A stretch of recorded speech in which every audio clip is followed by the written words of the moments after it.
So hello guys, आज की इस वीडियो में हम पोकेमोन की 10 थ्योरीज के बारे में बात करने वाले हैं। तो चलो वीडियो को शुरू करते हैं। नंबर 1, तो ये ब्रॉक पे है क्योंकि ब्रॉक की आंखें बंद दिखती हैं। तो वैसा क्यों है? तो इस पे ये थ्योरी है कि मेड्यूसा को एक श्राप मिला था कि वो किसी को भी देखेगी तो वो पत्थर बन जाएगा। तो वैसा ही कर्स सेम ब्रॉक को मिला है। तो ब्रॉक भी अगर अपनी आंख खोल के किसी को देख लेगा तो वो पत्थर में बदल जाएगा। इसलिए वो कभी अपनी आंखें नहीं खोलता क्योंकि वो जिसे भी देखेगा वो पत्थर में बदल जाएगा। और वो रॉक टाइप पोकेमॉन ट्रेनर भी है, तो वो अपने पोकेमॉन्स को आंख खोल के ही देख सकता है क्योंकि रॉक वापस से रॉक कैसे बन सकता है। नंबर 2, ऐश के स्क्वार्टल और बल्बासौर ये कैंटो रीजन में पकड़े थे ऐश ने, और ये काफी स्ट्रॉन्ग पोकेमॉन है। और अगर ये इवॉल्व होते तो ये शायद और भी बहुत ज्यादा स्ट्रॉन्ग होते, बट ये पोकेमॉन इवॉल्व भी नहीं होना चाहते या फिर इवॉल्व भी नहीं होते।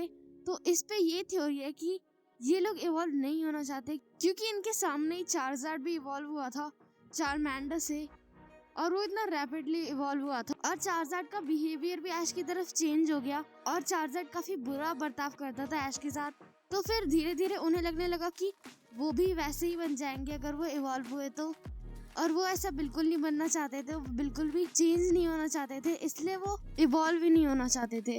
नंबर 3, तो नेक्स्ट थ्योरी है पोकेमॉन वॉर पे। कैंटो रीजन में बहुत टाइम पहले एक पोकेमॉन वॉर हुई थी। ये कंफर्म तो नहीं है पर गेम्स में वो मिलियन सिटी के जिम लीडर ने भी इस वॉर के बारे में कहा था, और लुकारियो वाली मूवी अगर तुमने देखी है तो उसमें भी दिखाया था ये वॉर हो रही थी कोई। तो ऐसा भी हो सकता है कि एक एक्चुअल पोकेमॉन वॉर हुई हो। नंबर 4, तो ये थ्योरी भी उसी से रिलेटेड है क्योंकि पोकेमॉन में बहुत सारे कैरेक्टर्स के डैड या फिर मॉम या फिर किसी किसी के तो दोनों ही नहीं दिखाए, जैसे मिस्टी के मॉम और डैड नहीं दिखाए, ऐश के भी डैड नहीं दिखाए, बस मे जैसे कुछ कैरेक्टर्स के मॉम डैड दोनों दिखाए हैं। ऐसा किस लिए है? तो इस पे एक थ्योरी है कि जब पोकेमॉन वॉर हुई थी उसमें कुछ इंसान मर भी गए थे और वही लोग वो थे, और जो भी कैरेक्टर्स मिसिंग है लाइक ऐश के डैड और बाकी लोगों के भी, तो ये सब पोकेमॉन वॉर में मारे जा चुके हैं। नंबर 5, तो इस थ्योरी के हिसाब से मिस्टी मर चुकी है। सीजन 1 के एक एपिसोड में हॉन्टर ने मिस्टी को लिक कर लिया था और हॉन्टर की पोकेडेक्स एंट्री में कहा है कि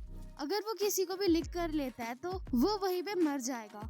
तो ऐसा भी हो सकता है कि मिस्टी की डेथ हो गई हो और मिस्टी बस ऐश की इमेजिनेशन हो, वो बस इमेजिन कर रहा हो कि मिस्टी जिंदा है। नंबर 6, तो इस थ्योरी के हिसाब से पोकेमॉन और ह्यूमंस का बहुत ही टाइट बायोलॉजिकल रिलेशनशिप है, यानी कि ये दोनों स्पीशीज कनेक्टेड है क्योंकि पोकेमॉन्स पीपल के साथ कम्युनिकेट कर सकते हैं एक्शंस के थ्रू, और बहुत सारे पोकेमॉन्स ज्यादातर ह्यूमंस की तरह दिखते हैं, या तो वो ह्यूमन से बने हैं जैसे फैंटम वो एक डेड चाइल्ड का स्पिरिट है, या फिर यमास्क जो कि एक डेड पर्सन का स्पिरिट होता है। काफी सारे पोकेमॉन्स ह्यूमंस की तरह दिखते भी हैं जैसे हिटमॉली, मचाम्प, और कुछ में ह्यूमन की कैरेक्टरिस्टिक भी होती है।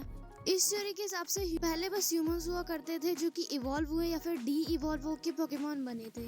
नंबर 7, तो ये थ्योरी बताती है कि ऐश हमेशा 10 साल का क्यों रहता है, मतलब उसकी एज कभी बढ़ते हुए नहीं दिखाते। तो ऐसा क्यों है? तो पोकेमॉन के फर्स्ट एपिसोड में जो कि ऐश की जर्नी की स्टार्टिंग हो रही थी और ऐश ने तब हो-ओ को देखा था, और हो-ओ की पोकेडेक्स एंट्री बताती है कि उसे जो भी इंसान देखेगा उसे इंटरनल हैप्पीनेस मिलेगी, और ऐश के लिए शायद इंटरनल हैप्पीनेस हमेशा एक जर्नी पे रहना है, और इसलिए वो अभी तक 10 साल का है क्योंकि वो 10 साल का रह के अपनी जर्नी कंटिन्यू कर सकता है। नंबर 8, गेंगार जो कि एक घोस्ट टाइप पोकेमॉन है, उसे थ्योराइज किया जाता है कि वो क्लिफेबल की शैडो है, बट ये उसके बारे में नहीं है।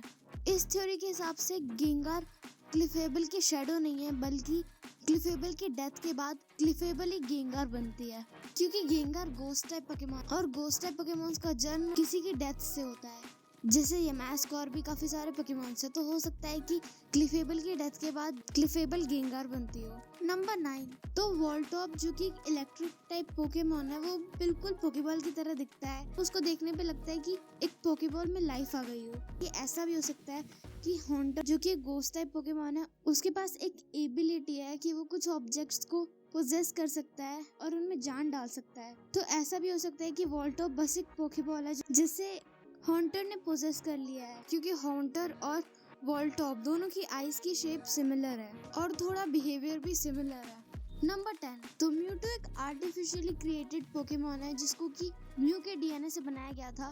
वो काफी ह्यूमंस की तरह भी है, बट म्यूटू को किसने बनाया था, तो इस पे एक थ्योरी है। तो मिस्टर फूजी एक बार सिनेबार आइलैंड में रहते थे और वहाँ पे एक डॉक्टर की तरह काम करते थे और उन्होंने सबसे ज्यादा मदद की थी म्यूटू को बनाने में। उनकी मदद से ही बना था म्यूटू और ये थ्योरी पोकेमॉन ओरिजिन्स में कंफर्म भी हो गई है। तो आज के लिए बस इतना ही। वीडियो पसंद आई तो लाइक करो। See you guys in the next video.